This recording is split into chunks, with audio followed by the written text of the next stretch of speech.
Westminster Abbey, the final resting place of kings and queens, stretching all the way back to Edward the Confessor, and the site of memorials to some of the greatest Britons of all time. Among those honoured here are two battling opponents, the fiercest political rivals Britain has ever seen. There's the man who virtually invented the Liberal Party, William Gladstone, and close by, the founder of modern conservatism, Benjamin Disraeli.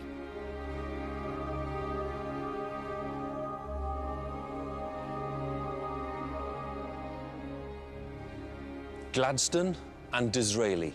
Both of them outstanding prime ministers, both of them eminent chancellors of the Exchequer, and those facts alone are hugely impressive. But the story of these two men is much more than that.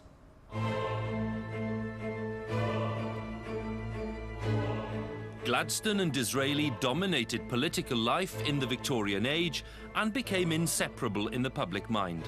Over a period of 40 years, they turned Britain upside down.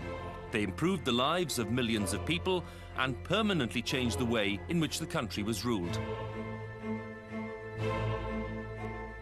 Disraeli and Gladstone are the two great figures of the 19th century. They are great because they changed the weather. Politics changed because of both of them.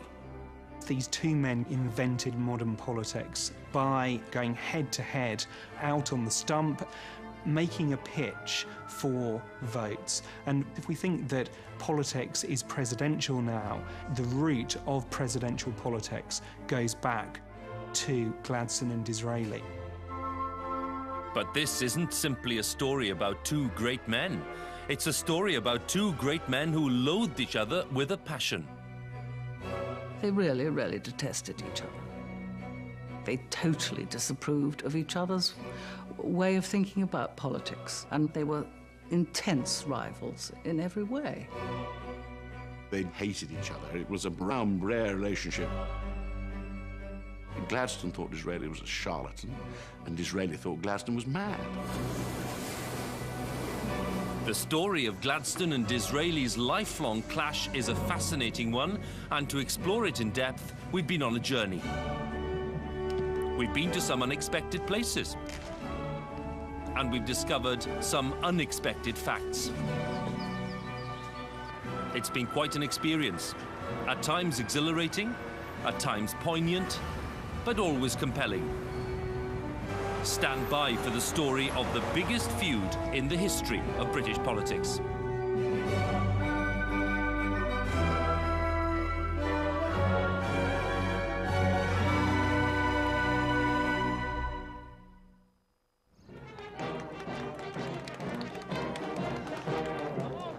Gladstone and Disraeli ruled Britain when Britain ruled the world. That makes it sound like they had an easy ride. But the pomp and pageantry that exemplifies our imperial past shouldn't blind us to the many problems they had to grapple with.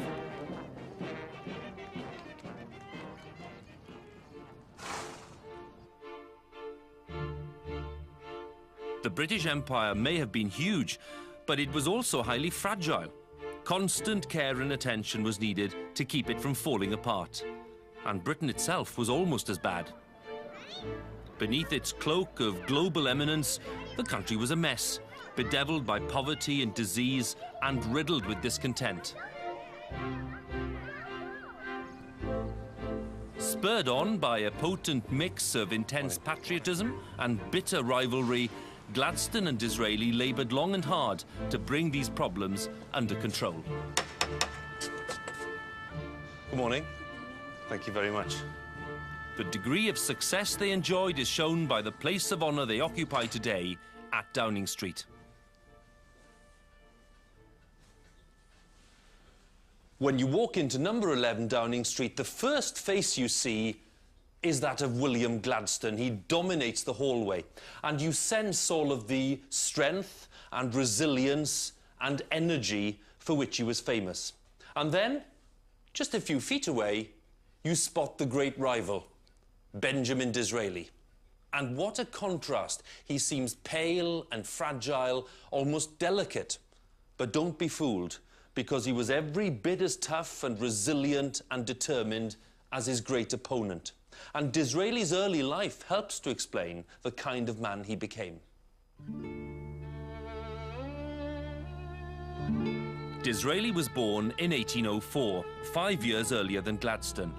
But any advantage that might have given him was erased by the unfortunate consequences of his ethnic identity. He was proud of his Jewish antecedents, and he never forgot it. But in Victorian England, he actually was subjected to what nowadays would be regarded as a quite impermissible and unforgivable anti-Semitism. Not only was he Jewish, but his Jewishness was assaulted in a way nobody would dream of doing now, and were they to do so, would certainly be prosecuted. When he went on one of his early elections at the hustings, they stuck a piece of pork on a stick and pushed it under his nose and said, "Here's a piece of pork for the Jew." And he was so brave, he didn't turn a hair. Being born a Jew didn't merely expose Disraeli to lifelong racial prejudice. It also came close to robbing him of his political career.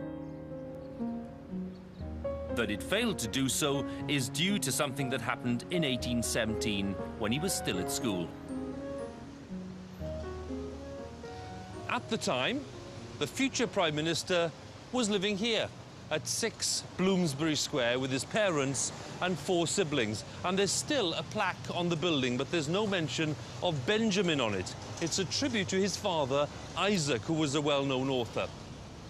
Well, in 1817, Isaac made a big decision which would totally transform Benjamin's prospects. He'd fallen out with the rabbis in the local synagogue. He decided enough was enough, and from now on, the Disraelis would be a Christian family. Now, Isaac Disraeli could not have foreseen the full impact of the decision. Benjamin was still a schoolboy. But today, it's easy to see how significant that change was.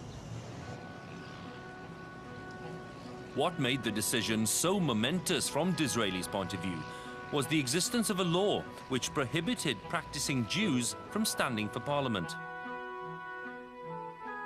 Becoming a Christian removed this obstacle from his path and opened up the possibility of a political career. But politics would have to wait. The young Disraeli was headstrong and rash and chose another route. He started off in finance, and he made some disastrous choices and saddled himself with a huge quantity of debt, which stayed with him into his 60s, until after he was Prime Minister. And before he became an MP, he was always looking over his shoulder in case he was what he used to call nabbed. Anxious to be rid of his debts, Disraeli decided in the 1820s to try his hand at becoming a popular novelist. It turned out to be his first sensible move. He'd go on writing books for the rest of his life. Many of them would become bestsellers, bringing him both fortune and fame. But success didn't come his way right from the start. His first book, Vivian Grey, brought him attention, plenty of it, but most of it of the wrong kind.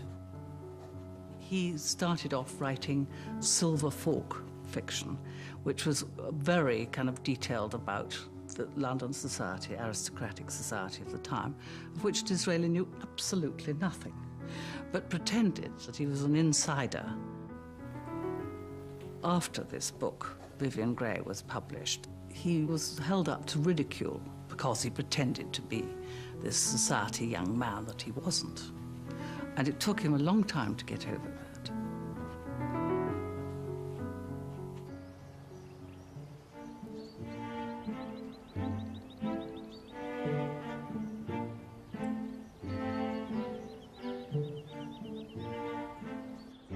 While Disraeli was struggling to live down the failure of his first novel, Gladstone was making a name for himself at Oxford University. In 1828, at the age of 19, he enrolled as an undergraduate at one of Oxford's oldest and most magnificent colleges, Christ Church.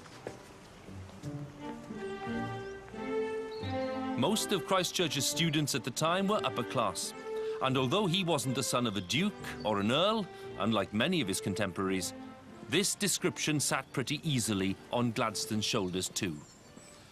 young William had benefited from the best education that England could offer. First, he went to Eton College, and then he came here to Christ Church, Oxford, all of it funded by his father's wealth.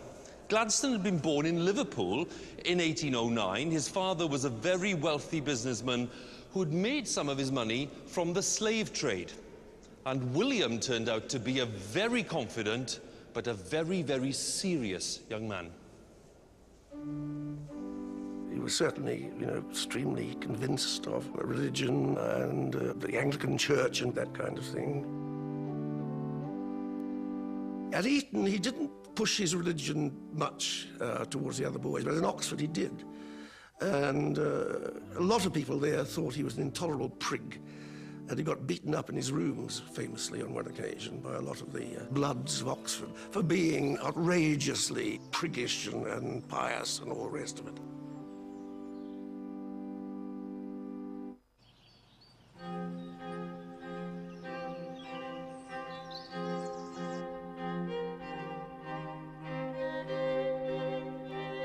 Unpopular as he certainly was, in some quarters at least, Gladstone made quite a splash while he was at Oxford. And that's mainly due to the many eloquent speeches he made in the grand surroundings of the university's principal debating society, the Oxford Union. Of all the speeches delivered by Gladstone during his time here in Oxford, one stands out. On May the 16th, 1831, he mesmerised an audience at the Oxford Union with a speech on voting reform. There were plans to give working-class people the right to vote. And the shocking thing for us today is that Gladstone was against those plans. The man who in later life would be a radical, reforming liberal was at that stage of his career a pretty hardline, right-wing Tory. But by all accounts, it was a very convincing performance, because by the time he'd sat down, all of those people who'd come in favour of reform had changed their minds. Gladstone had chalked up a notable triumph, and one that would have important consequences for his future career. One of his friends at Oxford was Lord Lincoln, who happened to be the heir to the Duke of Newcastle. And he was so impressed by a speech Gladstone made against the Reform Bill in 1831 that he told his father, here's a person you should invest in. And while Gladstone was on his grand tour of 1832, he received a letter from Lincoln saying, my father has offered to give you his support and influence in the borough of Newark in the forthcoming general election of 1832. Well, of course, Gladstone's father said, you go for it. And that's how Gladstone got into Parliament. Basically for a rotten borough, largely because of the influence of a local duke. Catapulted into Parliament at the tender age of 22, young Gladstone proceeded to enjoy a truly phenomenal rise. Almost unbelievably from a modern point of view, his maiden speech was an impassioned defence of the long discredited slave trade. Odd as that seems to us, the speech went down a storm, marking him out as a man to watch.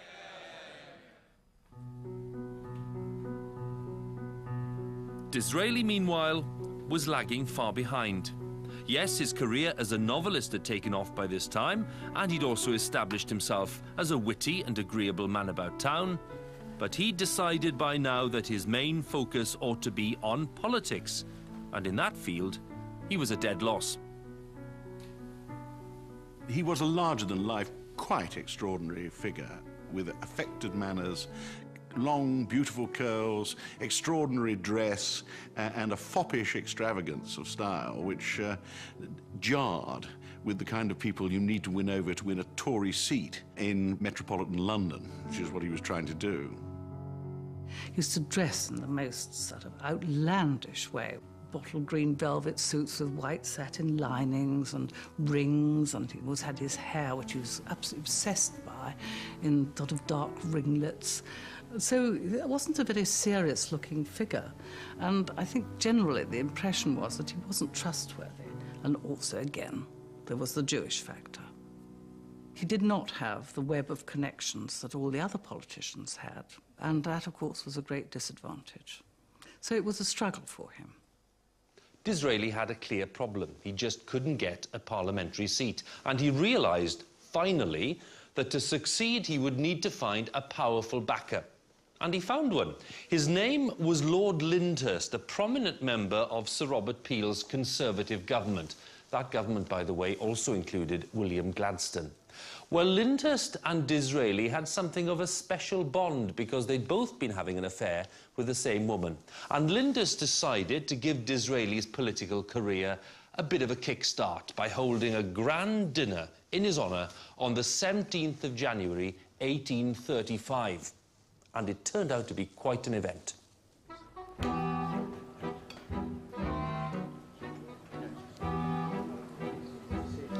The dinner party was held with the aim of introducing Disraeli to well-known movers and shakers on the political scene, and it performed this function very well. It's one of the reasons we remember it today. Much more important, though, is the fact that this is the first occasion on which he and Gladstone are known to have met. And right from the start, significantly, they did not hit it off. It's interesting that this really was an immediate dislike. Disraeli said after the dinner party that the company there had been dull. The best company had in fact been the swan stuffed with truffles. Gladstone's judgment in many ways was even more damning.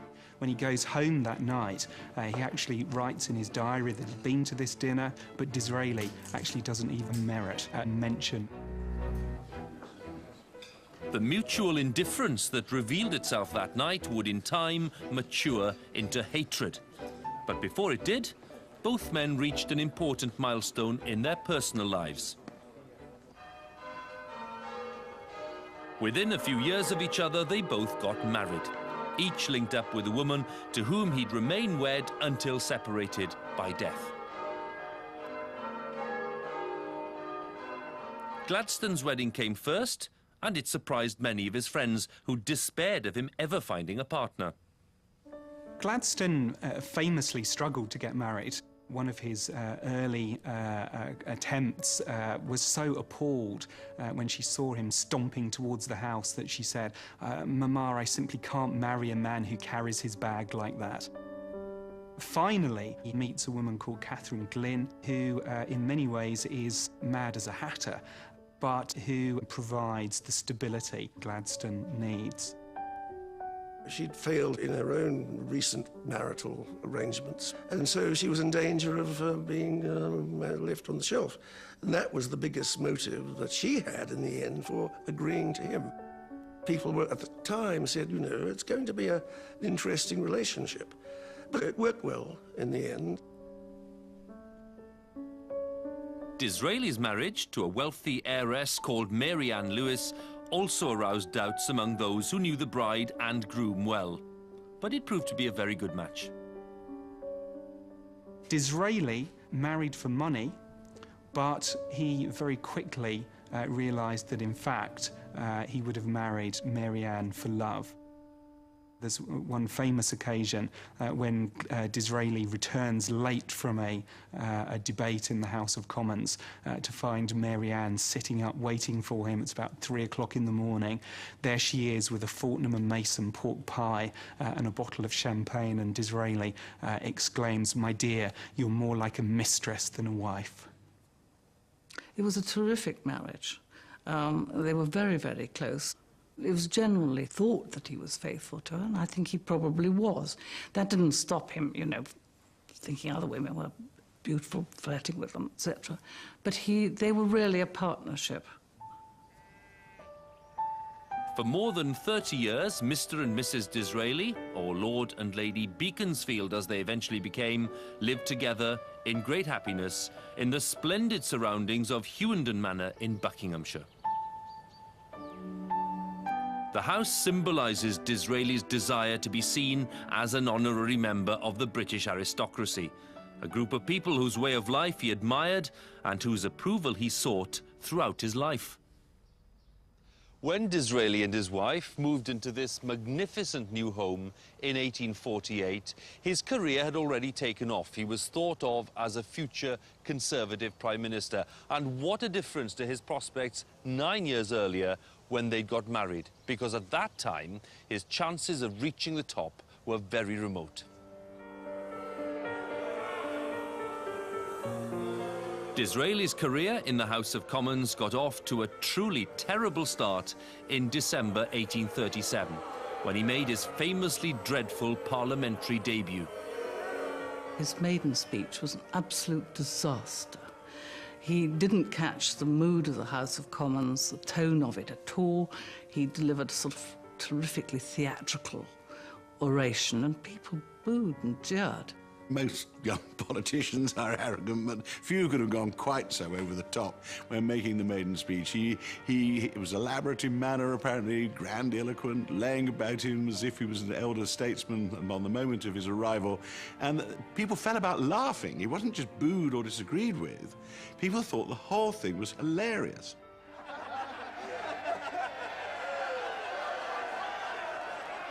He realised eventually that this disaster was growing worse, and he wound up with the famous phrase, "I shall sit down now, but you will listen to me hereafter."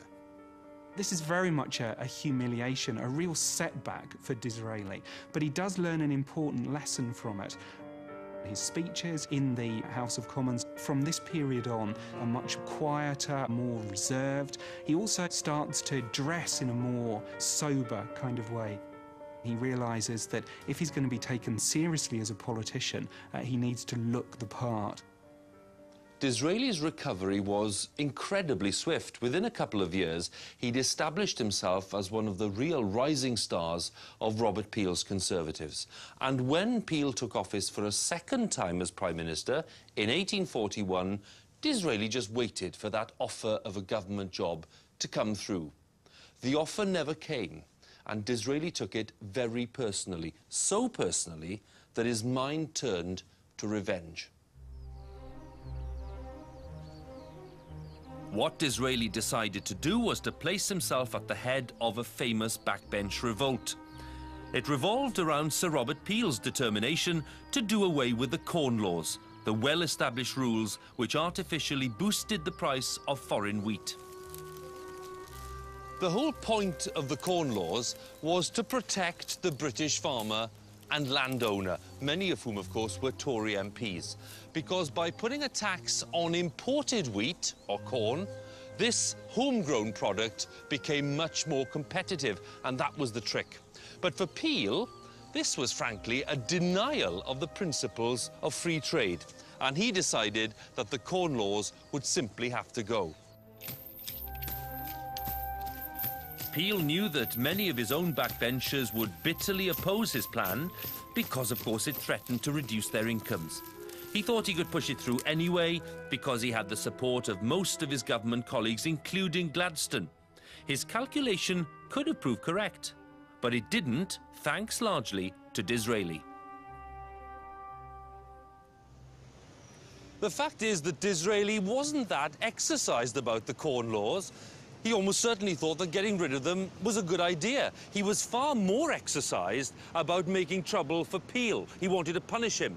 He saw the chance to lead a revolt, and that's exactly what he did. But he could never have foreseen the results, because party politics was thrown into chaos for the next 20 years. The sheer ferocity of Disraeli's assault on Peel took everyone by surprise. He subjected the Prime Minister's policy to a series of brilliantly argued attacks in the Commons. They had a devastating effect. There was not an articulate spokesman in the Commons who could take on the great politician of the day, the founder of the Conservative Party, in my opinion, Robert Peel, apart from Disraeli, who brutally and brilliantly took on the finest politician of his age and completely destroyed him. In the end, Peel did get his way over the Corn Laws, but Disraeli's campaign against him had weakened his authority so much that he resigned as Prime Minister and as leader of the Tory party. Peel's resignation caused a bit of an earthquake because he didn't just resign as Conservative leader, he left the party altogether and he took most of the front bench with him, including William Gladstone. And they formed a new group they were known as the Peelites. And it all left the Tories in a bit of a mess. No leader, no sense of direction. And the big question, what would it all mean for Benjamin Disraeli? On the face of it, Disraeli's prospects didn't look that good. After all, he'd attacked the leader of his own party, the Prime Minister, and Tories have consistently taken a dim view of that kind of thing. Margaret Thatcher, let's face it, history will regard as a giantess of a politician. Heseltine, a formidable politician, brought her down. And the reason Michael Heseltine never became Prime Minister was that the assassin could not take over the crown. The one person they would not vote for, even the ones who'd voted to remove Margaret, was Michael, because he played too great a part in her downfall. Now, you can argue about what Michael's role really was in Margaret's downfall. She brought her own downfall about, in my opinion. Any role he played was minute compared with Disraeli's public destruction of the political reputation and debating skills of Sir Robert Peel. But Disraeli had an advantage which later Tory rebels haven't had. His party badly needed a set of skills which only he possessed. All of the really good talent, including Gladstone, left with Robert Peel. So the Conservative Party that's left, other than Disraeli, is very much the backwoodsmen. They're not particularly bright, they're not good orators. Now, this puts the new leader of the Conservative Party, the Earl of Derby, in a very tricky position. He doesn't like Disraeli, finds him something of an upstart, but he recognises that he's the only Conservative MP of any merit at all. He may have been a complete misfit, surrounded by the aristocracy and landed gentry, but he was twice as bright as any of them, and they all realised he was the only man that could possibly lead their cause. Toppling Peel brought Disraeli huge rewards. He became the Conservative leader in the House of Commons, and he had every reason to be pleased with himself. But the events leading up to his great advance had wounded him too. They had earned him the lasting hatred of many influential people, most notably William Gladstone. When Disraeli destroyed Peel, Gladstone was shocked, went with Peel and became a Peelite, hating Disraeli ever thereafter for that alone, I think. At one point, the Conservatives tried to win Gladstone back. They were always trying to get Gladstone to come back and trying to get the Peelites to come back. Gladstone wouldn't come back because he hated Disraeli. In time, Gladstone's feelings about Disraeli would surface explosively. But before they'd had a chance to do so, the future Liberal leader made the first in a long series of withdrawals from frontline politics. Despite becoming the Member of Parliament for his beloved city of Oxford in 1847, he didn't spend much time over the next few years in the House of Commons. He remained, instead, within the walls of Harden Castle, the country house in Flintshire, which had become his family home after his marriage to Catherine Glynn. Unlike Hughenden Manor, Disraeli's home, this house is still occupied today by descendants of the great man who once owned it, and parts of it have hardly changed since Gladstone's day, a fact I discovered when his great-grandson showed me around. When he came to live at Harden, his bachelor brother-in-law was still in residence, was the squire of the place, and W.E.G. and his large family came into residence, and he said, the one thing I've got to have is my own library. So he built this on, and of course he lived and worked in here whenever he was out of office for years and years. And did he call it his library? What he called it his Temple of Peace. It became the Temple of Peace, and that's what it still is today. It seems perfectly preserved. It feels very Victorian, and it smells quite Victorian too. Well, it is, yes, it is a unique political shrine. Look at this, lots of interesting things, this image. Yes, well, he was a great family man. He's there with his 7 surviving children, and they're the wives or husbands of the ones who are married, and his grandchildren. And he's obviously quite an old man there. Was he still Prime Minister then? Just about, yes, judging from the age of my father, just about still Prime Minister in his 80s. And I think the most shocking thing is that his arch enemy is staring down here. Now, what on earth is Disraeli doing in here? Well, the most extraordinary thing, it's absolutely no explanation of it, except perhaps one must know what is going on in the mind of one's opponent. Constant reminder. Yes. Now, with lots of desks. I mean, this desk is used for what? Well, the theory is this was used for recreation, and that included all his Homeric studies, and his theology was written at this desk. And I mean, there was a time, for instance, when he was out of office, when he'd be at Harden for many weeks throughout the summer. And as one can find from his diary, hour after hour, day after day, was devoted to the study of Homer. And this here? This was his desk for work. This is where he wrote all his political letters. In fact, it's a wonderful desk to show children and ask them, now, what do you think this could be? You see, there's the pen wiper over there, sealing wax, quill pens and so on. And, I mean, in a drawer, even here, we've got his ear trumpet. Gosh, remarkable. Imagine the... how fearsome it must have been in Harden Parish Church when he was in the front pew, listening to every word you speak. It's just, that is, I mean, that is... Yes. Gosh, that is remarkable. And still looking good. And still pretty functional. Yeah. And I love this image. Yes. Of a very old man, actually, there, isn't he? But he's hard at work still. Yes, it shows that even in his upper 80s, he was still meticulous in the way he went about his work, peering at the page. At this desk? Actually at that desk.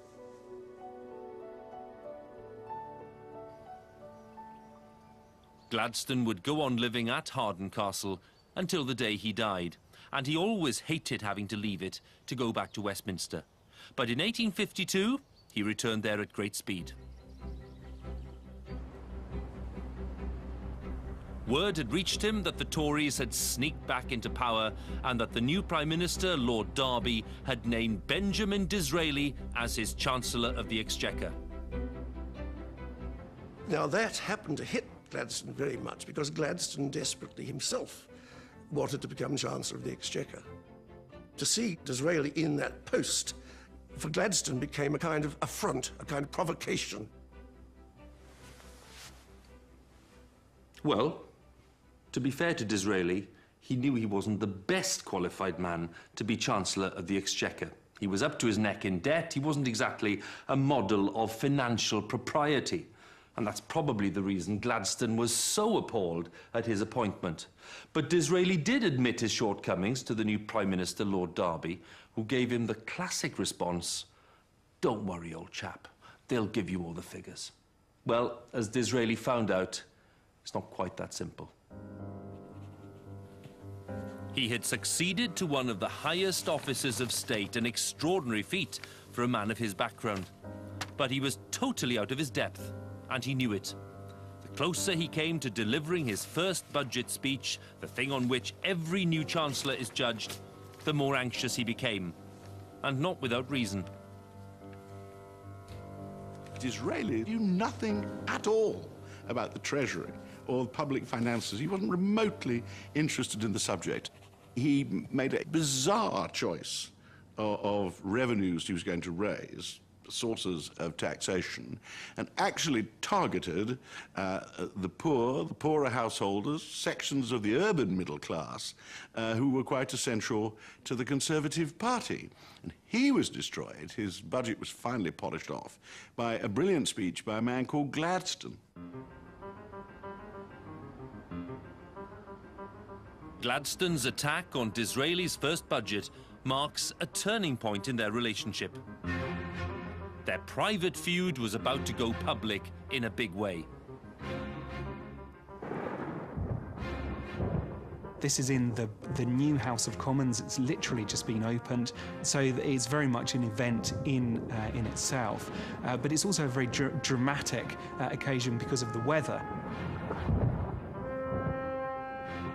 There's a fierce thunderstorm raging outside, so throughout the debate there's a kind of cacophonous booming of thunder and shafts of lightning coming through the windows, creating this very dramatic scene. Disraeli delivers a wonderful speech. It's very funny. It appeals to the backbenchers. He says that he wasn't born a Chancellor of the Exchequer, that he's just one of the parliamentary rabble, which really gets the backbenchers on his side. He attacks important members of the opposition, putting them up for ridicule. So it's a very skillful speech. And Disraeli sits down to huge cheers, but during the cheers, William Gladstone pushes his way forward to the opposition dispatch box and starts speaking.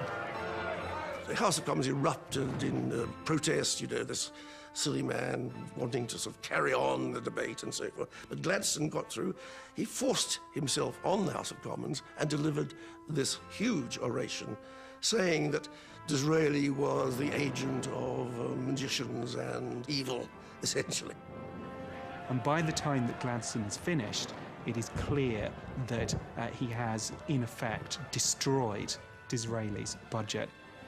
After Gladstone's speech, the House divides, the government loses the vote and very quickly thereafter resigns. The defeat of Disraeli's budget set in motion a sequence of events which kept the gentlemen's clubs of Belgravia abuzz with discussion for weeks. Lord Derby's government had fallen and a new government took power, one made up of Whigs, Radicals and Peelites, the three groups that would soon merge to form the Liberal Party. And who should emerge as Chancellor of the Exchequer in this new administration? Well, the man who just brought down the previous Chancellor. It was, of course, William Gladstone. Gladstone was a very happy man. A few days after his budget triumph, he was here at the Carlton Club, relaxing in the newspaper room, reflecting on how well things had gone, no doubt congratulating himself on his big achievement, when suddenly he had a very nasty confrontation. Without warning, the door burst open and a group of Tory MPs came rushing in. They'd heard that Gladstone was in the building and they wanted to teach him a lesson. And they pushed him around and jostled him a bit. They even tried to throw him out of the window onto the street below. Well, he just about got away unharmed. But as you can imagine, he was pretty shaken. And he'd have been even more shaken if he'd known how hated he'd become in the eyes of Benjamin Disraeli. The Corn Laws affair had started the two men's feud. Now the budget day clash had given it real force.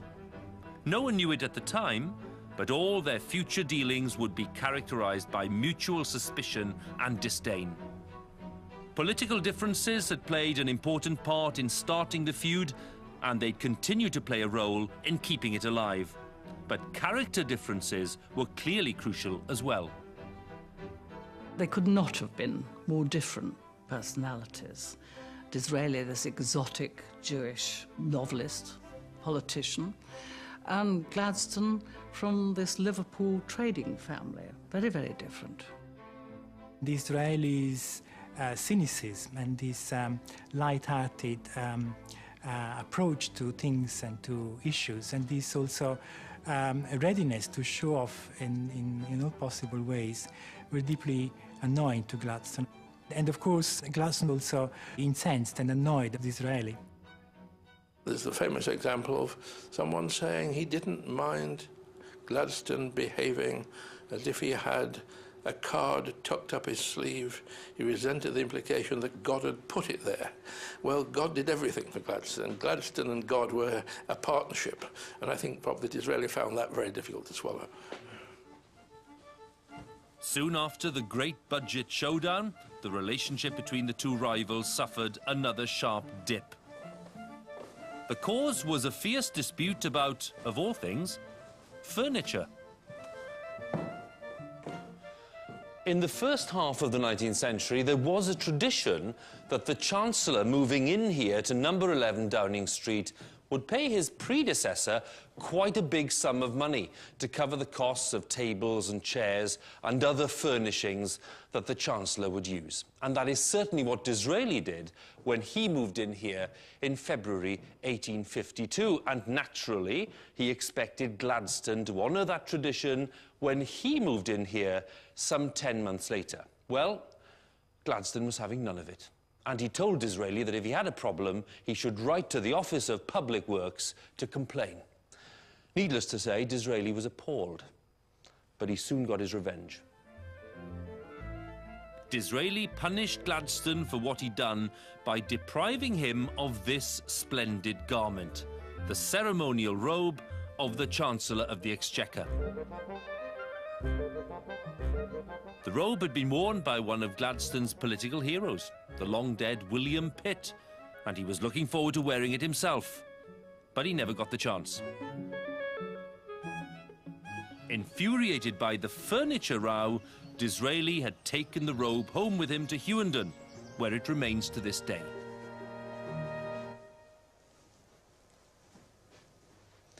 Disraeli's decision to hold on to this robe was certainly an act of spite. He wanted to teach Gladstone a good lesson. But there is another sense. He wasn't just wanting to hang on to the garment. He wanted to hang on to the job itself. He was very keen to be a successful Chancellor. And he'd failed. And what he was now dreading was seeing Gladstone, of all people, excelling in that role. And before long, the very thing he dreaded came to pass. Gladstone, who was without doubt the great Chancellor of the Exchequer that we've had, created a pattern which is recognisably there in the office of the Chancellor of the Exchequer ever after. The first modern budgets were Gladstone's. The first really professional, systematic approach to running a treasury. He wasn't a great tax and spend Chancellor. Indeed, his taxation policy was normally either just to cover the necessary expenditure of the government or to guide people's behaviour. But I think he had the solidity, what we in Yorkshire call bottom. Widely seen by now as a highly capable politician, Gladstone was clearly heading for the top. But his career soon hit a very sticky patch. In the early 1850s, his rise to the top was thrown into doubt by widespread public discussion of his dubious dealings with prostitutes. Nocturnal rambles through the red light districts of central London, ostensibly aimed at rescuing fallen women, had become a regular feature of his life, a position they would retain until he was forced to abandon them in old age. Most of his contemporaries seem to have had no difficulty in seeing these moonlit walks as innocent, even praiseworthy expeditions. But for many people today, they do look rather different. He never concealed that the big criterion for him was beauty. That was what he went for, beautiful young women. And what exactly he did with these women is a matter of some mystery. So what on earth was Gladstone up to on those nighttime visits of his? Were they missions of Christian charity, or were they rather different kinds of missionary activity? Truth is, we'll never know. But one event which happened here in Panton Street near Piccadilly Circus in May of 1853 does give us a clue. Because one night, an unemployed man called Wilson spotted Gladstone in this street talking to a prostitute, and he threatened to go to the newspapers unless Gladstone got him a job. Well, Gladstone didn't panic. In fact, he had the man arrested and charged with blackmail, and he didn't seem to mind that all of this would probably lead to a very public and very embarrassing trial. That trial took place at the Old Bailey in June 1853. Wilson, the man who'd approached Gladstone in the street, was convicted of trying to blackmail him and sentenced to 12 months hard labour. Intriguingly, Gladstone got that sentence reduced. Was that because of guilt? We just don't know. What we can say with absolute certainty is that if the trial had taken place in modern times, it is unthinkable that the affair would have ended with Wilson's prison sentence. The trial had revealed, well, let's be polite, that there was very questionable behaviour on Gladstone's part. If the trial had taken place today, Gladstone wouldn't have survived. But in those days, respectable public men were given the benefit of the doubt. And that was Gladstone's good luck.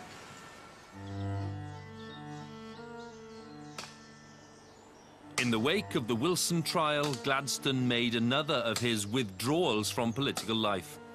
He went back to Harden Castle, where he devoted his time to studying ancient history and chopping down trees, a pastime that would bring him lots of satisfaction for the rest of his life.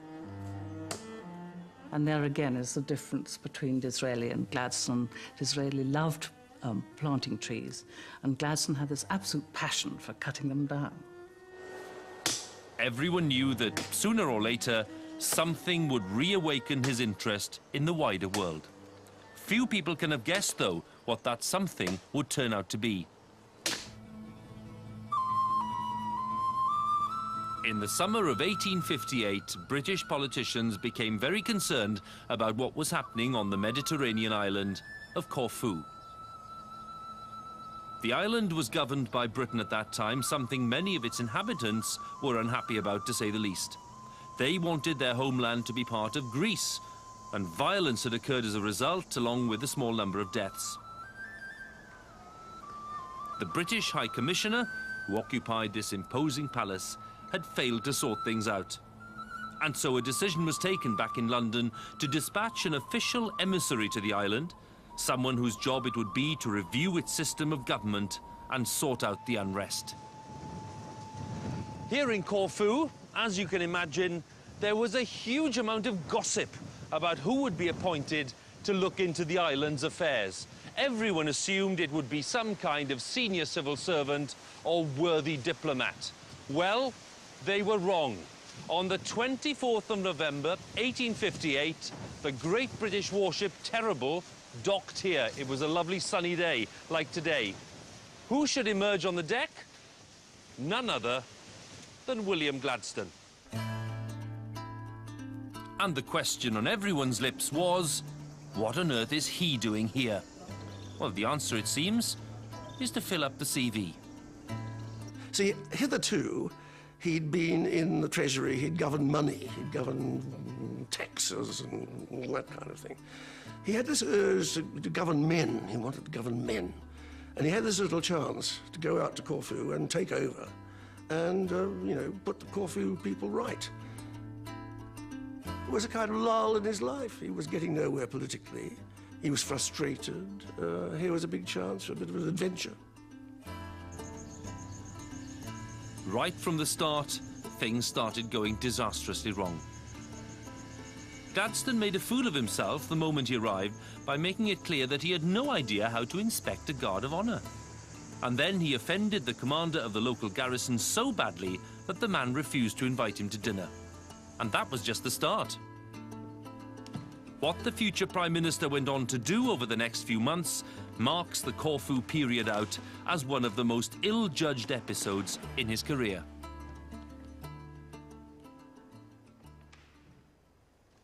When Gladstone stepped into this magnificent palace, the home of the High Commissioner in Corfu, he was stepping into a trap. He just couldn't see it. He'd fallen in love with his surroundings, and frankly, you can't blame him. And he'd written to the Queen and said, "Your Majesty, I'm the man to sort out Corfu. Get rid of that High Commissioner, put me in his place." And within weeks, Her Majesty had agreed. Gladstone settled in, and he was very happy. Back home, his great enemy, Benjamin Disraeli, wasn't happy. He was ecstatic. Without alerting Gladstone to the fact, Disraeli had secretly engineered the entire Corfu mission. He'd got a friend of his, a government minister called Edward Bulwer-Lytton, to dangle the job under Gladstone's nose, in a none too subtle attempt to lure him away from the real centre of power. He hadn't expected the plan to work, but it certainly had. Although Gladstone was in many ways a great statesman, most historians and his contemporaries would agree that he was a pretty poor politician. His political skills, particularly seeing traps, were not particularly good. And this is a good example of something that a more Machiavellian politician probably would have spotted and been able to avoid. I think it's very difficult to imagine Disraeli falling for such an obvious trap.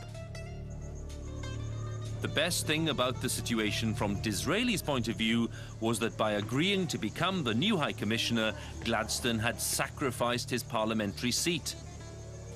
When this was pointed out to him, he finally saw what a foolish mistake he'd made, and he struggled to get himself out of the mess. It wasn't easy. If the Queen asks you to do something, you put yourself in a very difficult position. If you say, well, actually, Your Majesty, I think I'd prefer not to do that. But that's exactly the position that Gladstone had put himself into.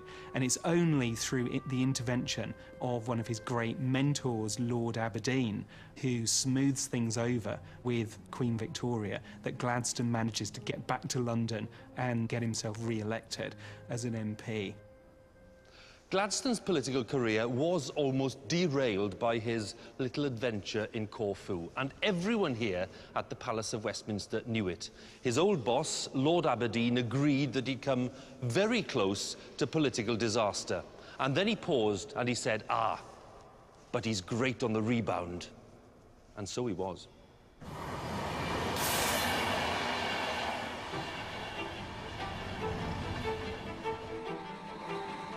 What Gladstone managed to do during the early 1860s was to establish himself as the great defender of, quote, ordinary people.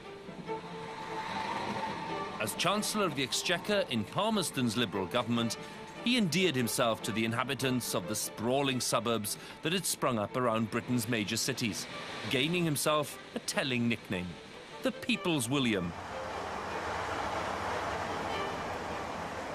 Gladstone becomes the People's William, first because he reduces all kinds of taxes on imports, and in particular, the impact of this is to make bread much cheaper. So he becomes the champion of the people's breakfast table, if you like. And he also scraps the duty on newspapers, usually referred to as the tax on knowledge. So through these two ways, Gladstone appeals to a new audience. Tickets, please. Hi, sir. Hi there, how are you doing? That's fine. Doing okay, thank you, sir. Thanks. There you go. And when are we in Manchester? We get in Manchester at 12:24. Thank you very much. Okay. Right. To cement his hold on his new following, Gladstone embarked on a kind of round Britain tour. He travelled by train to most of the country's biggest cities, where he addressed a series of public meetings, the likes of which Britain had never seen before.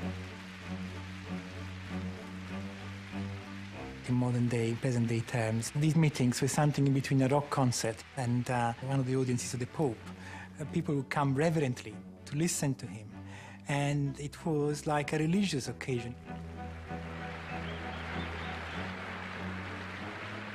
Thousands of people would pack in to hear him. He would address them without a microphone for an hour and a half, and galvanise an audience. Now, that was unknown in British politics. And it was then that people started getting really worried about him, because it looked like demagogy. It looked like deliberate populism. In one sense, it was, but it had nothing to do with Gladstone following public opinion. Public opinion would follow him. That was always the line. What the crowds of people who came to see Gladstone wanted to hear above all else was a commitment to change the voting system.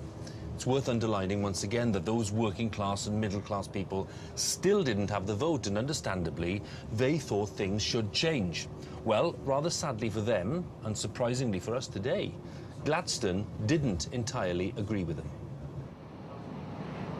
We're thinking of the vote at this point in time not as a right, but as a public office, as a duty to perform, something like being a member of a jury.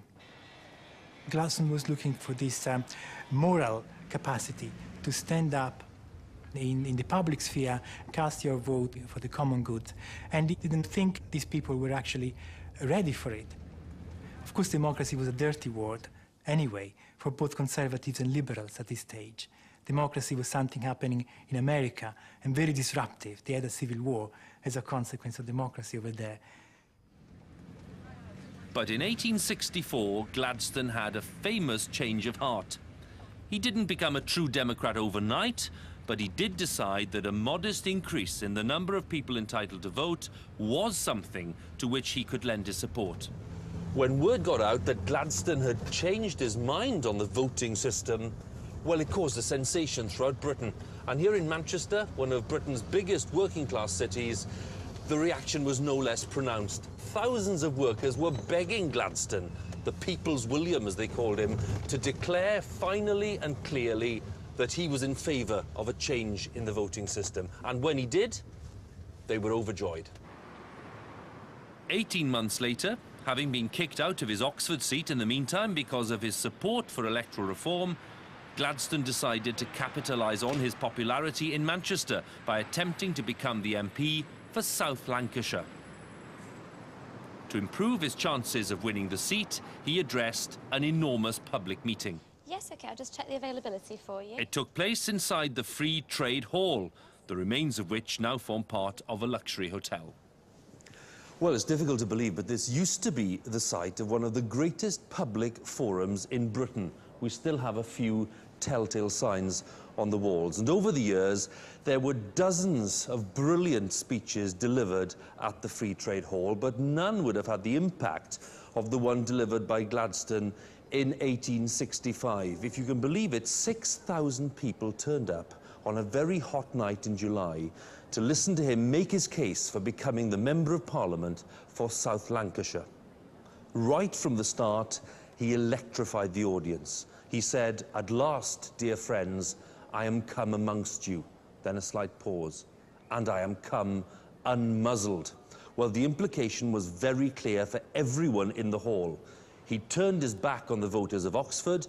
He was now a free man, free to deliver the change to the voting system that everyone wanted. Accomplishing this change was the goal that Gladstone now set himself. It proved no easy task. In 1866, after winning the South Lancashire seat and becoming leader of the Commons in a new Liberal government, he brought forward a bill designed to bring it about. But it ran into trouble right away. Totally unacceptable to many Liberal MPs as well as most Tories, it provoked furious opposition inside the House. Disraeli, or Dizzy as some people were now calling him, attacked the bill with all the eloquence at his command. Within months, he and his supporters had destroyed it. The defeat of Gladstone's reform bill turned everything upside down. The Liberal government resigned, the Conservatives were back in power. And it's interesting to note that as he left office, the Liberal Prime Minister, Lord Russell, predicted that the Tories might well try out a reform bill of their own, with, as he put it, a little bit of Dizzy's elixir thrown in. Gladstone thought that Russell was talking absolute nonsense, but Gladstone was wrong. In 1867, just as Lord Russell had predicted, the Earl of Derby's Conservative government, with Disraeli at its heart, unveiled a new reform bill. One that was noticeably more radical than Gladstone's bill of the year before. The move is widely considered to be a masterstroke by Disraeli. But what was it all about? Well, I think it was about Disraeli hauling the Tory party into the modern age. And I think he described it as pulling an omnibus of country gentlemen up a hill. And I think he thought that reform was absolutely inevitable and that the Tory party could never succeed unless they embraced this idea. And embrace it they did. Within a few months, Disraeli's bill had become law, allowing the Tories to take sole credit for the biggest democratic advance since the Great Reform Bill of 1832. This development was certainly a setback for Gladstone, and he didn't take it well. He turned his back on Westminster again and returned to chopping down trees. But in February 1868, politics caught his attention once again.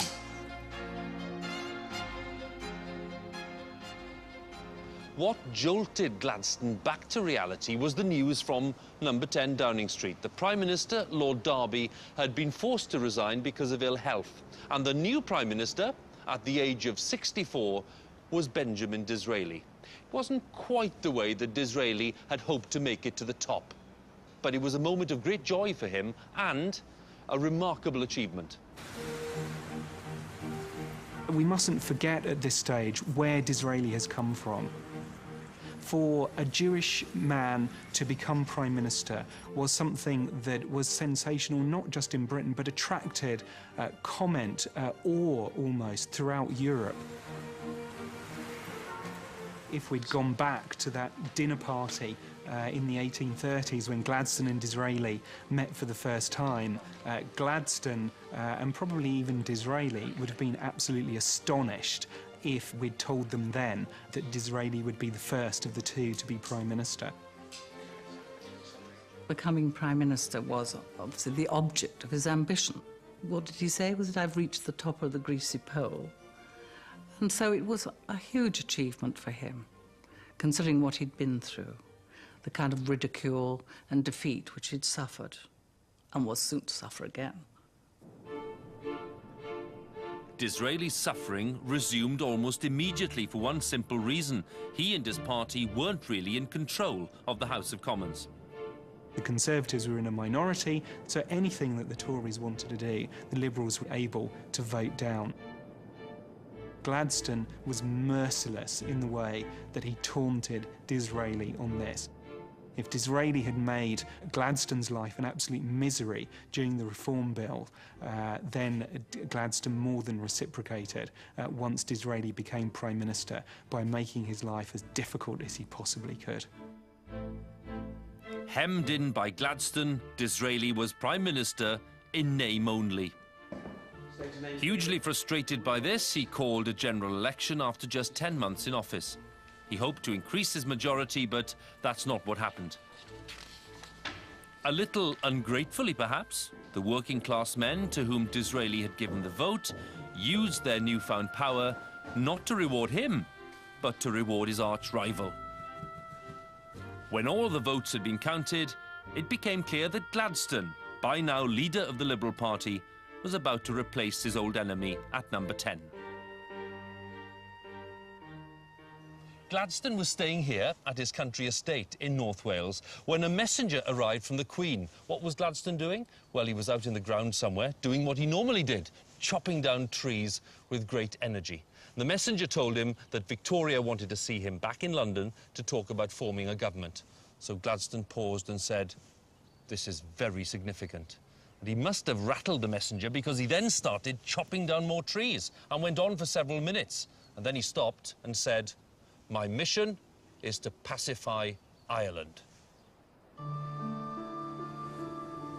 The fact that Ireland was in need of pacifying during the 1860s may come as a surprise to some people today, but that country was indeed a very troubled place at that time. The whole island, including the south, was ruled by Britain, and that was a big problem. Catholic indignation at Anglo-Protestant rule had to be assuaged, and Gladstone went out of his way to do that. Over the next 6 years, he and his ministers brought forward several pieces of legislation aimed at settling Irish grievances. And they also introduced many other reforms, ones which would make life better for the British people as a whole. Gladstone's first administration really is the greatest of all his administrations. There's a real sense of energy and drive. And it began what we now think of as mobility, what we now think of as meritocracy. Examination to enter the civil service rather than patronage, commissions in the army determined on ability rather than purchase, the ancient universities open to dissenters. He began to open up society. Or think indeed of the great trade union legislation of 1871. Again, a landmark which in one shape or other shaped or informed the relationship and the nature of trade unionism in this country until the Tebet legislation over a century later, in 1982. While Gladstone and his ministers pressed on with their reforms, Disraeli waited patiently, hoping they'd run out of steam. In April 1872, judging that they had, he launched a highly effective attack on them in a speech at Gladstone's old stomping ground, Manchester's Free Trade Hall. He delivered a witty speech in which he compared the members of Gladstone's cabinet to a range of extinct volcanoes. Widely hailed in the national press, the speech made it plain that Disraeli was back. A few months later, inside London's Crystal Palace, he turned the heat up even more by revealing his bold vision of what the Tory party's future direction ought to be. What Disraeli was trying to do was to drag the Conservative Party into a new era of democratic politics. That's what his Reform Act was all about, and that was the whole point of his great speech at Crystal Palace. The Tory party needed to change. Now, where have we heard that before? So top of the agenda from now on would have to be the condition of the people. In other words, the Tories needed to get serious about social reform. Concern about the living and working conditions of ordinary Britons had been apparent in many of the novels that Disraeli had written over the years. His decision to push the issue now, though, didn't stem solely or even mainly from a social conscience. Hard-headed political calculation was the main factor involved. There is a new constituency out there that he has to appeal to, and that is the working classes. By making a pitch to them, he's saying the Conservative Party is not simply about the wealthy. The party has your interests at heart too. It's a sign of how acute he was about recognising the tide and the way in which things were moving. Only Disraeli could see that the newly enfranchised urban poor could be induced to vote Conservative, and only he could make them do it. And make them do it, he certainly did. Working-class voters defected to the Tories in droves at the election of 1874, propelling Disraeli into 10 Downing Street for the second time. The opportunity came at a difficult time for him. His wife had just died, plunging him into gloom. But he didn't let this put him off his stride. Over the next few years, with the help of his ministers, he introduced a wide range of timely and important reforms aimed at making life easier for working-class people. There was a whole lot of social reforming legislation and huge advances in public health. Reforms which are now regarded as absolutely basic to ensure the fundamentals of life for people working in a mass production, industrialized, urban society. He didn't have a hands-on connection with it. I mean, it was his ministers who did it, but it was all in line with what he'd been saying. Even the origins of it could be found in his most famous novels. Social reform was certainly at the heart of Disraeli's second administration. But it wasn't the only theme. He was also busy boosting the British Empire. He seized control of the Suez Canal from the French, and he cemented his famously good relationship with the Queen by giving Victoria the title of Queen Empress. So by the start of 1876, all of these combined to make Disraeli the clear favourite to win the next election. But in April of that year, something happened which changed the entire picture.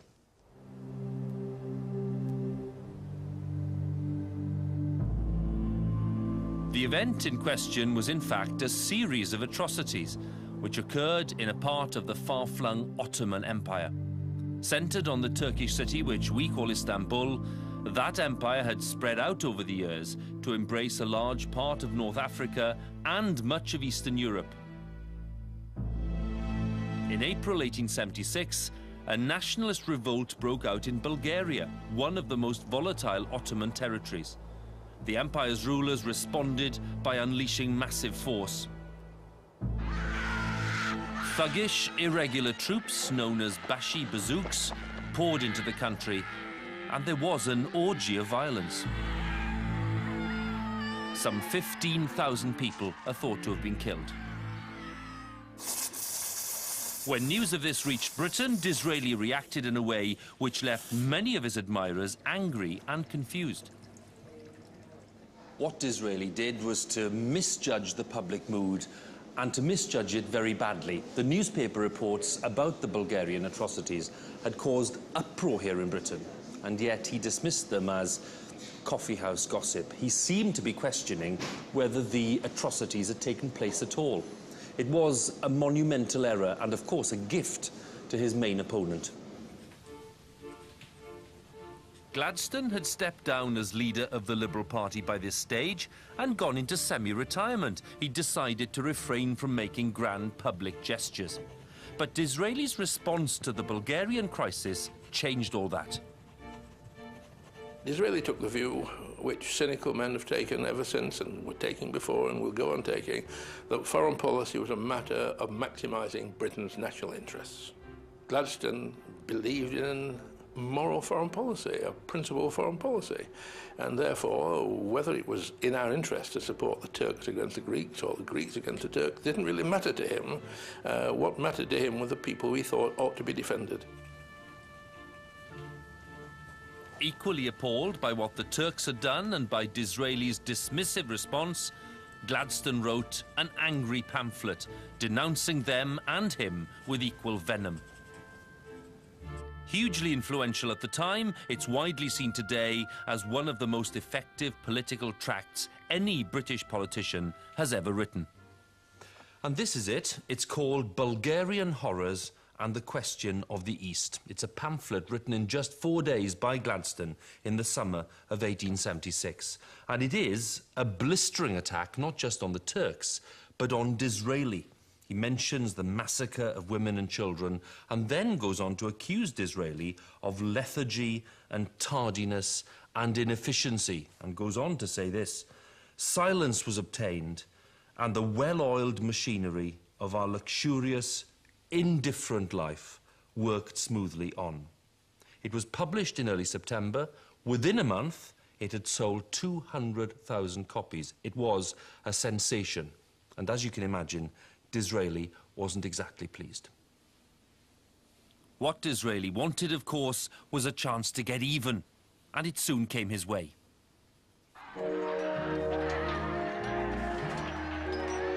In April 1877, war broke out in the Balkans. The Russians had used the Bulgarian atrocities as a pretext for invading Ottoman-controlled territory, something they'd been longing to do for years.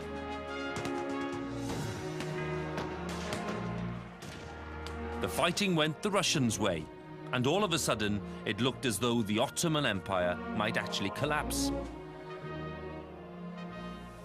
The Russians, quite simply, had to be stopped, because if they managed to crush the Ottoman Empire, well, Britain's position in the world would be immeasurably damaged. So Disraeli now faced his greatest challenge on the world stage, and it came to a head here in Berlin in 1878. Disraeli had bullied and threatened the Russians into coming to the conference table, and what followed was one of the greatest diplomatic showdowns of the 19th century. Chosen because of its status as neutral territory at the heart of Europe, Berlin became the setting for what was, in effect, the first global summit. Known to historians as the Congress of Berlin, the summit determined the shape of Europe right up until the First World War.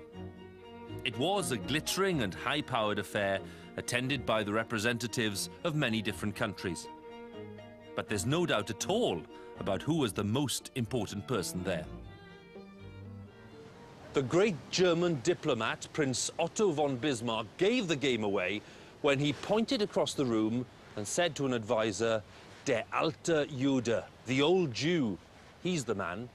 He was referring, of course, to Disraeli, who was 74, he was getting on a bit, but he was the central figure at this Congress. Everything revolved around him, and he protected Britain's interests at every turn. Disraeli was able to exert mastery over the Congress of Berlin, not only because he represented the world's most powerful empire, but also because he possessed a stunning array of diplomatic skills. The most important of these was the technique known as brinkmanship. His talent in that area was vividly demonstrated halfway through the Congress, when the Russians succeeded in bringing it to the verge of collapse. Disraeli's most effective weapon against the Russians turned out to be a train. The Russians had already agreed to partition Bulgaria in a certain way. Then they changed their minds and wanted more land. And some of the leaders were happy to go along with it.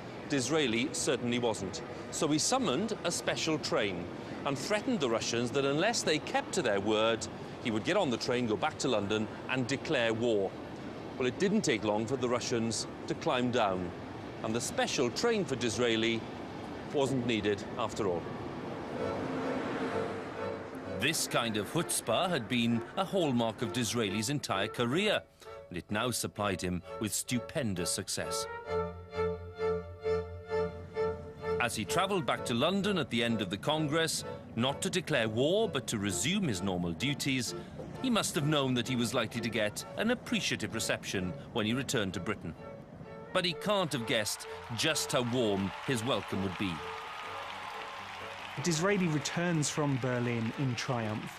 There's a procession through the streets of London. When he gets back to Downing Street, huge crowds are waiting there to receive him.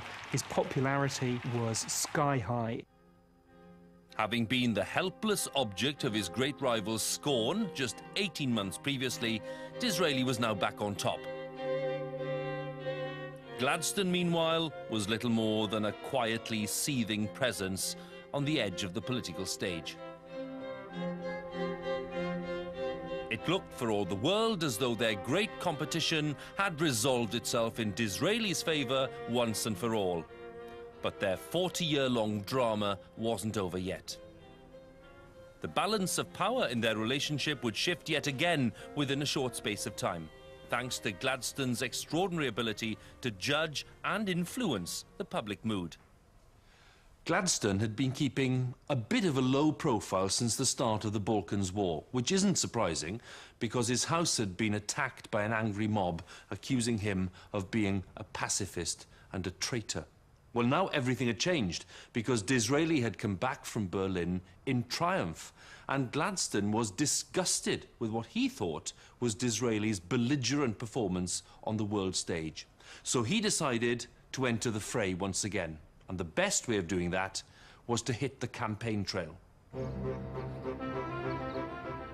Gladstone, who was given to a bit of seat swapping, had been the Member of Parliament for Greenwich in London since 1868. Now, though, he set out to capture a new constituency, Midlothian, the part of Scotland that centred on Edinburgh. Even before he arrived in that city, at the start of his campaign, his attempt to win the seat caused quite a stir. As was his wont, he travelled north by train. At every stop along the way, he spoke to large crowds who lapped up the attacks he made on Disraeli and all his works. All of this was quite a splash for someone who wasn't even a party leader. But it was dwarfed by the impact he was about to have in Midlothian itself.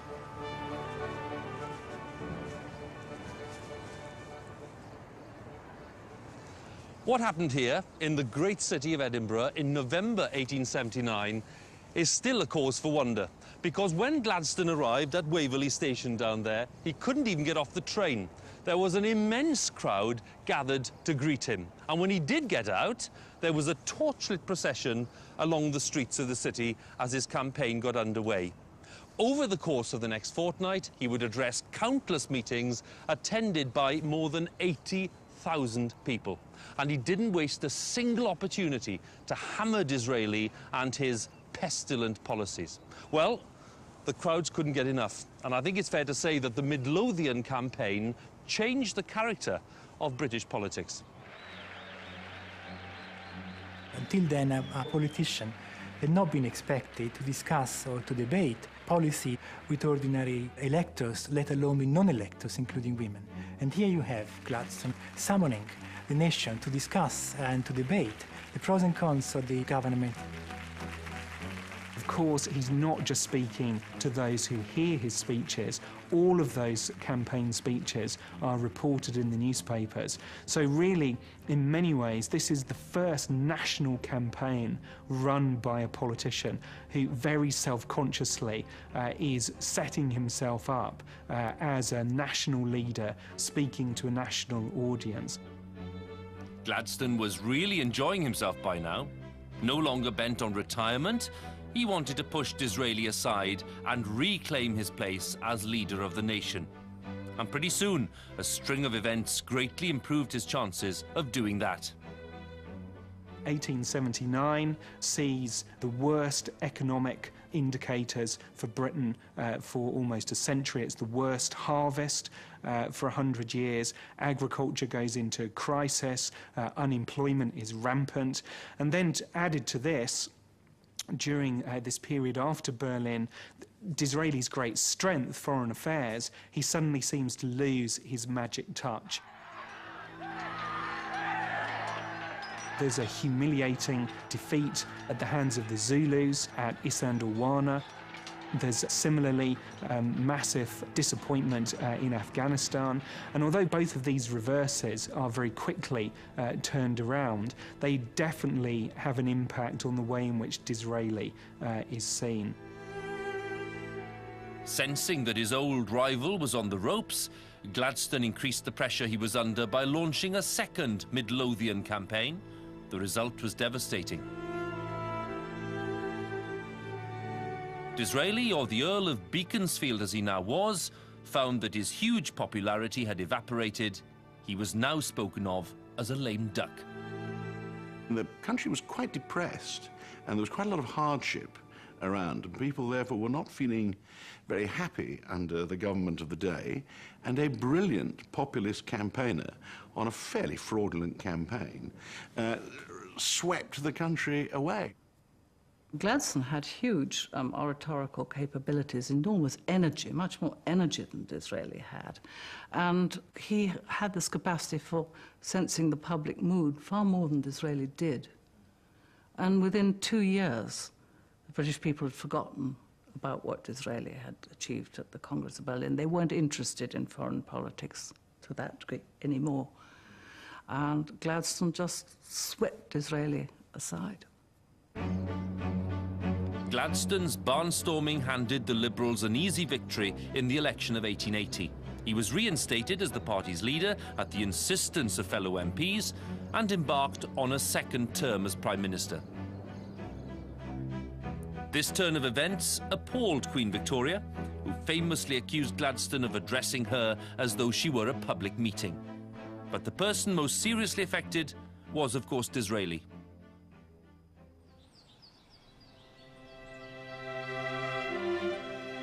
The experience of being ejected from Downing Street for a second time by his oldest and bitterest enemy seems to have deprived Disraeli of the will to live.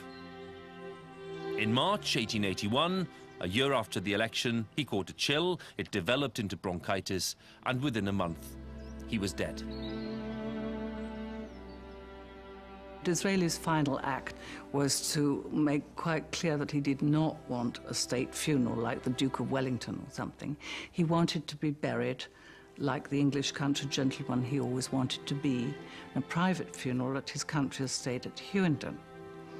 This Gladstone thought was the final disgraceful sham on Disraeli's part. He didn't believe it. He thought this was a real kind of put-on. Right?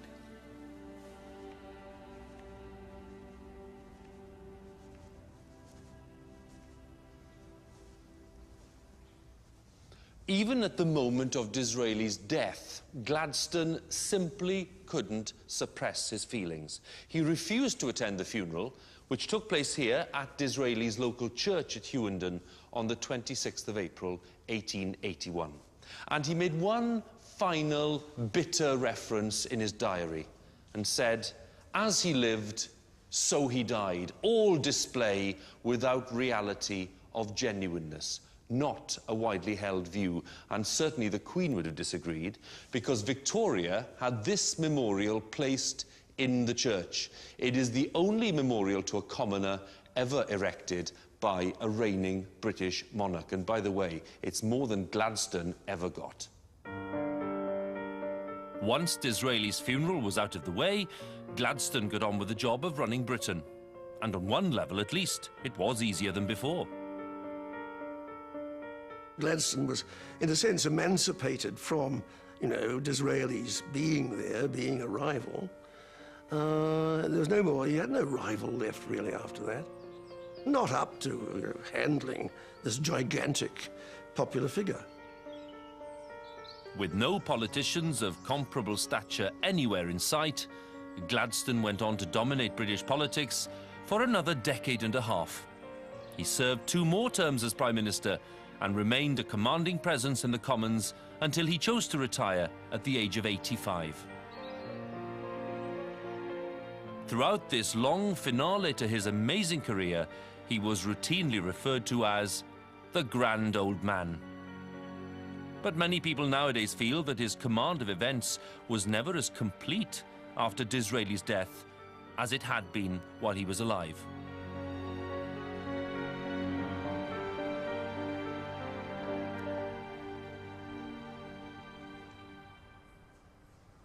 The basic truth about Gladstone and Disraeli is that they depended on each other.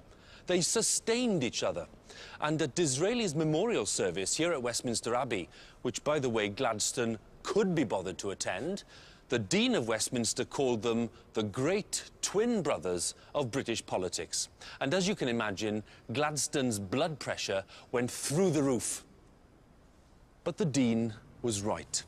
Gladstone and Disraeli sparked off each other, and British politics was much richer for it. This was a unique double act that lasted 40 years, and it's a fair bet that we'll never see anything like it ever again.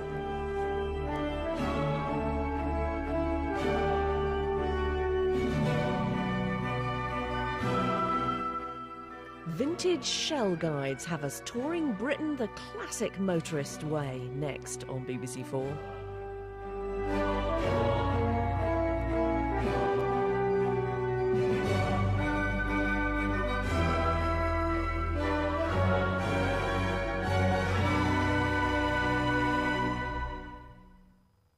It was epic, it was riotous, and it was unrestrained.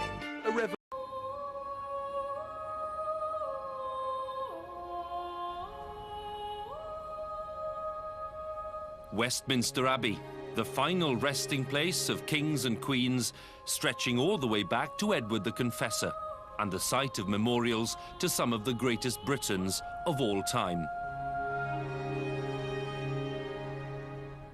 Among those honoured here are 2 battling opponents, the fiercest political rivals Britain has ever seen. There's the man who virtually invented the Liberal Party, William Gladstone, and close by, the founder of modern conservatism, Benjamin Disraeli.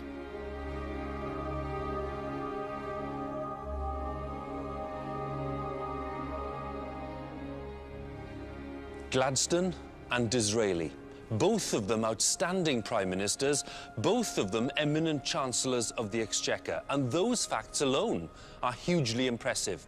But the story of these 2 men is much more than that.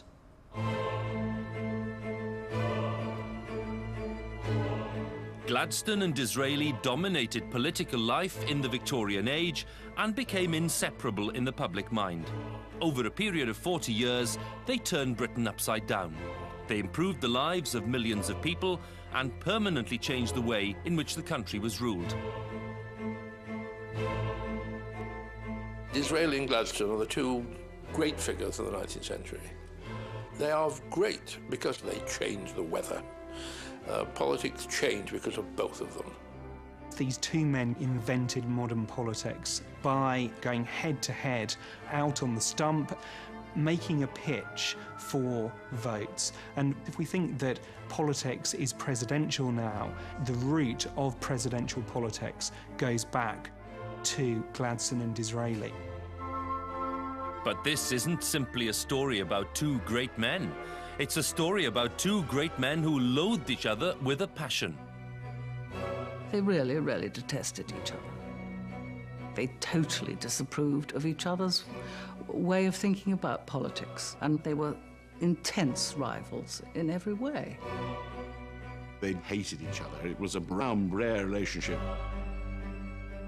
Gladstone thought Disraeli was a charlatan, and Disraeli thought Gladstone was mad.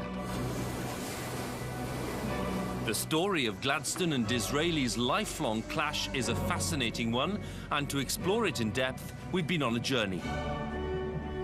We've been to some unexpected places, and we've discovered some unexpected facts. It's been quite an experience, at times exhilarating, at times poignant, but always compelling. Stand by for the story of the biggest feud in the history of British politics.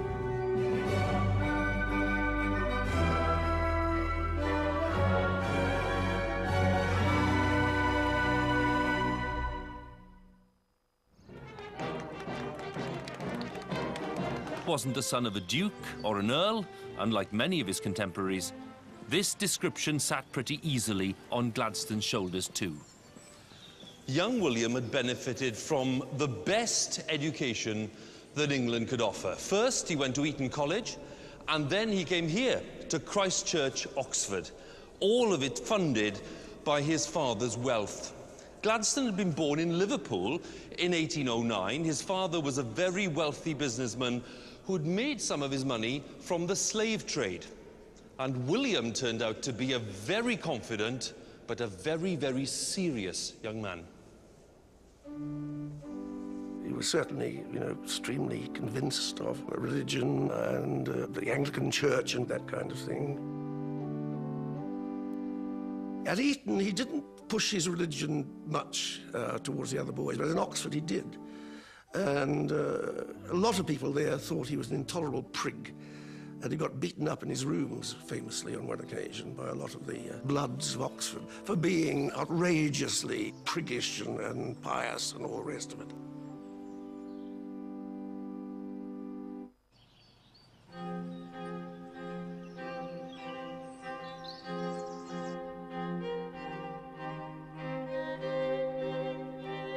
Unpopular as he certainly was, in some quarters at least, Gladstone made quite a splash while he was at Oxford. And that's mainly due to the many eloquent speeches he made in the grand surroundings of the university's principal debating society, the Oxford Union. Of all the speeches delivered by Gladstone during his time here in Oxford, one stands out. On May the 16th, 1831, he mesmerised an audience at the Oxford Union with a speech on voting reform. There were plans to give working-class people the right to vote. And the shocking thing for us today is that Gladstone was against those plans.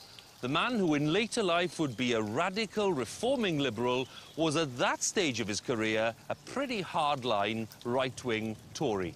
But by all accounts, it was a very convincing performance, because by the time he'd sat down, all of those people who'd come in favour of reform had changed their minds. Gladstone had chalked up a notable triumph, and one that would have important consequences for his future career. One of his friends at Oxford was Lord Lincoln, who happened to be the heir to the Duke of Newcastle. And he was so impressed by a speech Gladstone made against the Reform Bill in 1831 that he told his father, here's a person you should invest in. And while Gladstone was on his grand tour of 1832, he received a letter from Lincoln saying, my father has offered to give you his support and influence in the borough of Newark in the forthcoming general election of 1832. Well, of course, Gladstone's father said, you go for it. And that's how Gladstone got into Parliament. Basically for a rotten borough, largely because of the influence of a local duke. Catapulted into Parliament at the tender age of 22, young Gladstone proceeded to enjoy a truly phenomenal rise. Almost unbelievably from a modern point of view, his maiden speech was an impassioned defence of the long discredited slave trade. Odd as that seems to us, the speech went down a storm, marking him out as a man to watch.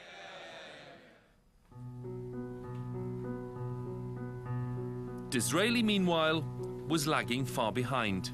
Yes, his career as a novelist had taken off by this time, and he'd also established himself as a witty and agreeable man about town, but he'd decided by now that his main focus ought to be on politics, and in that field, he was a dead loss. He was a larger-than-life, quite extraordinary figure, with affected manners, long, beautiful curls, extraordinary dress, and a foppish extravagance of style, which jarred with the kind of people you need to win over to win a Tory seat in metropolitan London, which is what he was trying to do. He used to dress in the most sort of outlandish way. Bottle green velvet suits with white satin linings and rings, and he always had his hair, which he was absolutely obsessed by, in sort of dark ringlets. So it wasn't a very serious-looking figure, and I think generally the impression was that he wasn't trustworthy. And also, again, there was the Jewish factor. He did not have the web of connections that all the other politicians had, and that, of course, was a great disadvantage. So it was a struggle for him. Disraeli had a clear problem. He just couldn't get a parliamentary seat, and he realised, finally, that to succeed he would need to find a powerful backer. And he found one. His name was Lord Lyndhurst, a prominent member of Sir Robert Peel's Conservative government. That government, by the way, also included William Gladstone. Well, Lyndhurst and Disraeli had something of a special bond because they'd both been having an affair with the same woman.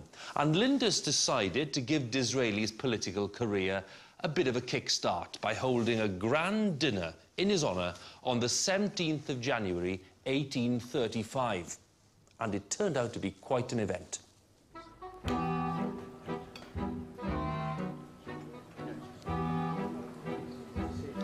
The dinner party was held with the aim of introducing Disraeli to well-known movers and shakers on the political scene, and it performed this function very well. It's one of the reasons we remember it today.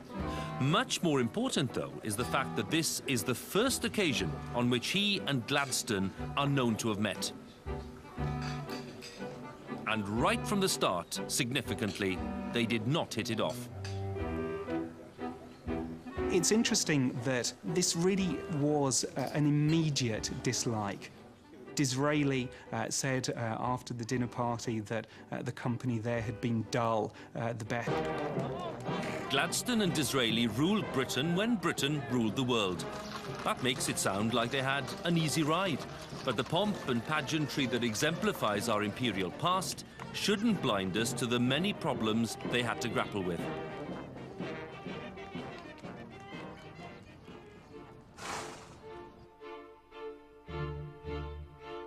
The British Empire may have been huge, but it was also highly fragile. Constant care and attention was needed to keep it from falling apart.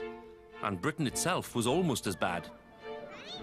Beneath its cloak of global eminence, the country was a mess, bedeviled by poverty and disease and riddled with discontent. Spurred on by a potent mix of intense patriotism and bitter rivalry, Gladstone and Disraeli laboured long and hard to bring these problems under control. Good morning. Thank you very much. The degree of success they enjoyed is shown by the place of honour they occupy today at Downing Street. When you walk into number 11 Downing Street, the first face you see is that of William Gladstone. He dominates the hallway, and you sense all of the strength and resilience and energy for which he was famous. And then, just a few feet away, you spot the great rival, Benjamin Disraeli. And what a contrast. He seems pale and fragile, almost delicate. But don't be fooled, because he was every bit as tough and resilient and determined as his great opponent. And Disraeli's early life helps to explain the kind of man he became.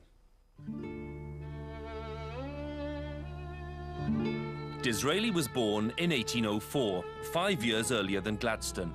But any advantage that might have given him was erased by the unfortunate consequences of his ethnic identity. He was proud of his Jewish antecedents, and he never forgot it. But in Victorian England, he actually was subjected to what nowadays would be regarded as a quite impermissible and unforgivable anti-Semitism. Not only was he Jewish, but his Jewishness was assaulted in a way nobody would dream of doing now, and were they to do so, would certainly be prosecuted. When he went on one of his early elections at the hustings, they stuck a piece of pork on a stick and pushed it under his nose and said, "Here's a piece of pork for the Jew." And he was so brave, he didn't turn a hair. Being born a Jew didn't merely expose Disraeli to lifelong racial prejudice. It also came close to robbing him of his political career. That it failed to do so is due to something that happened in 1817 when he was still at school. At the time, the future Prime Minister was living here at 6 Bloomsbury Square with his parents and 4 siblings. And there's still a plaque on the building, but there's no mention of Benjamin on it. It's a tribute to his father, Isaac, who was a well-known author. Well, in 1817, Isaac made a big decision which would totally transform Benjamin's prospects. He'd fallen out with the rabbis in the local synagogue. He decided enough was enough, and from now on, the Disraelis would be a Christian family. Now, Isaac Disraeli could not have foreseen the full impact of the decision. Benjamin was still a schoolboy. But today, it's easy to see how significant that change was. What made the decision so momentous from Disraeli's point of view was the existence of a law which prohibited practicing Jews from standing for Parliament. Becoming a Christian removed this obstacle from his path and opened up the possibility of a political career. But politics would have to wait. The young Disraeli was headstrong and rash and chose another route. He started off in finance, and he made some disastrous choices and saddled himself with a huge quantity of debt, which stayed with him into his 60s, until after he was Prime Minister. And before he became an MP, he was always looking over his shoulder in case he was what he used to call nabbed. Anxious to be rid of his debts, Disraeli decided in the 1820s to try his hand at becoming a popular novelist. It turned out to be his first sensible move. He'd go on writing books for the rest of his life. Many of them would become bestsellers, bringing him both fortune and fame. But success didn't come his way right from the start. His first book, Vivian Grey, brought him attention, plenty of it, but most of it of the wrong kind. He started off writing silver fork fiction, which was very kind of detailed about the London society, aristocratic society of the time, of which Disraeli knew absolutely nothing, but pretended that he was an insider. After this book, Vivian Grey, was published, he was held up to ridicule because he pretended to be this society young man that he wasn't. And it took him a long time to get over that.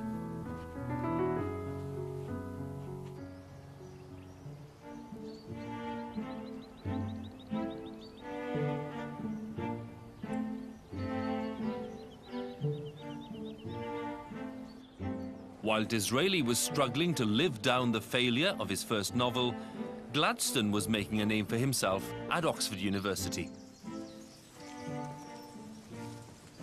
In 1828, at the age of 19, he enrolled as an undergraduate at one of Oxford's oldest and most magnificent colleges, Christ Church. Most of Christ Church's students at the time were upper class, and although he